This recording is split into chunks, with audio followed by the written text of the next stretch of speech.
Ciao per netbooknews.it, oggi vediamo la video recensione al Dell XPS 13.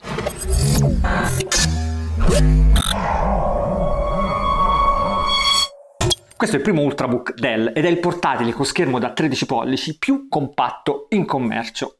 Dell infatti ha inserito uno schermo da 13.3 pollici all'interno del telaio di un 11 pollici, il che permette di avere delle cornici praticamente nulle, ridotte al minimo, e circa il 24% di schermo in più rispetto agli altri portatili di pari dimensioni. Non solo dimensioni, ma anche una particolare protezione in vetro che copre completamente il display da parte a parte, annullando del tutto gli scalini e i bordi qua ai lati e proteggendo ulteriormente il display da righi, urti, colpi accidentali e quant'altro. È lo stesso vetro Gorilla Glass utilizzato nei tablet Apple e Android. Per produrre XPS 13 Dell ha usato tre materiali principali. Il primo è il vetro, di cui abbiamo appena parlato. Il secondo è l'alluminio usato per la cover, per il coperchio dell'Ultrabook, così da ottenere un ottimo effetto estetico. La finitura è molto simile a quella dei MacBook Air, ricorda molto quella dell'ultraportatile Apple, ma è di una qualità assoluta e permette anche di risparmiare diversi grammi sul peso complessivo. Come vedete, l'alluminio è anche usato come base per i contorni del telaio interno, ed ecco che introduciamo il terzo materiale usato da Dell per questi XPS 13, la fibra di carbonio usata per la parte interna e per il fondo. Eccolo qua. Il pannello posteriore e gli interni sono costruiti in fibra di carbonio, così da essere resistenti, super leggeri ed anche piacevoli da vedere, perché il contrasto con l'alluminio satinato crea un bel design. Se vi state chiedendo cosa c'è qua sotto, vi dico subito che ci sono gli adesivi con la licenza Microsoft. È un ottimo modo per nascondere appunto tutti questi codici che avrebbero reso più brutto il pannello posteriore.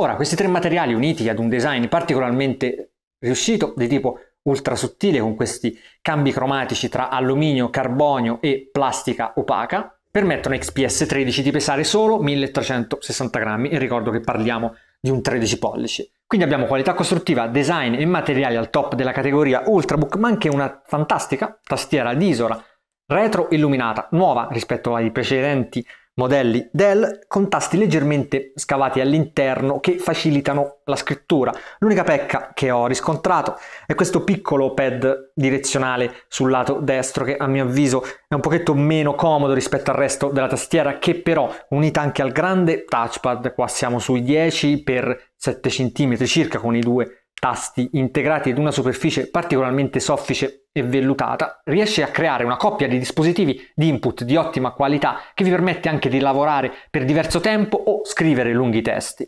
La configurazione che ho provato è quella con disco SSD da 256 GB, tra l'altro nei benchmark è risultato uno dei più veloci della categoria Ultrabook. Da questo punto di vista sono poche le differenze con gli altri Ultrabook, se non nella dotazione di connettività, che qua in questi XPS 13 prevede soltanto due USB, una a destra e una a sinistra, nessun lettore di schede SD o micro SD e neanche l'adattatore per trasformare l'unica uscita video DisplayPort in una più comune mini VGA o mini HDMI. La dotazione di porte così ridotta e lo schermo 1366x768 pixel sono due aspetti sotto, inferiori a quelli degli Ultrabook rivali, e sono fondamentalmente i peggiori difetti, le parti meno entusiasmanti di questo XPS 13.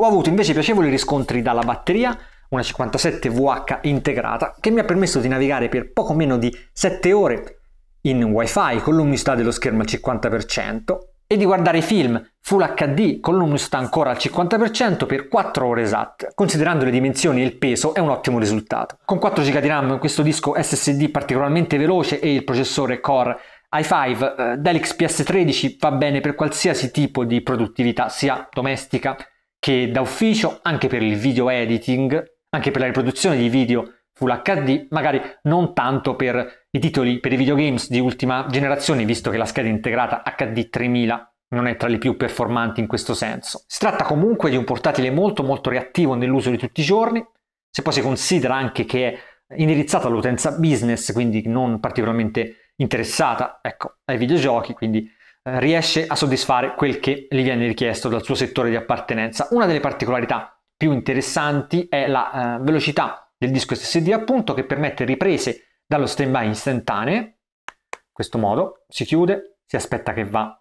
stand by, si apre e in un secondo, poco meno di 2 secondi, si ha il sistema pronto per l'utilizzo. Interessantissimi anche i tempi di avvio, pari a 18 secondi per avviare da freddo Windows 7 On Premium. Di contro questa cerniera che si apre soltanto in questo modo, quando invece ci sarebbe stato bisogno di qualche grado ulteriore di apertura, anche perché gli angoli di visuale dello schermo l'avrebbero permesso. Bene, dopo 2 settimane di utilizzo il mio giudizio complessivo è positivo. Già so che sentirò la mancanza di questa splendida tastiera, però non abbiamo a che fare con una macchina perfetta per via di delle piccole mancanze che un po' qua, un po' là finiscono per influenzare il giudizio finale. Secondo me dovete valutare bene il vostro bisogno di portabilità. Se cercate il più compatto e tra i più leggeri 13 pollici in commercio, XPS 13 è una ottima soluzione. Bene, per maggiori informazioni, per i benchmark e per altre considerazioni che non è stato possibile fare in questo video, leggete la recensione completa di cui vedete adesso il link sullo schermo e iscrivetevi al nostro canale YouTube per tutti gli altri aggiornamenti.